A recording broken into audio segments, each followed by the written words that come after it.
आप अगर ब्रेकफास्ट में कुछ हेल्दी और लाइट खाना चाहते हैं, तो पोहा उसके लिए बढ़िया ऑप्शन है। सबसे पहले छन्नी में पोहा डालकर पानी से साफ कर लें।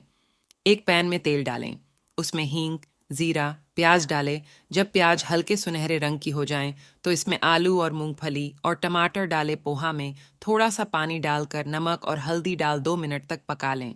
इसके बाद पोहे को अच्छी तरह मिला लें। एक कटोरी में निकालकर ऊपर से बाकी बचे हरे धनिए और नींबू का छिलके से गार्निश कर सर्व करें।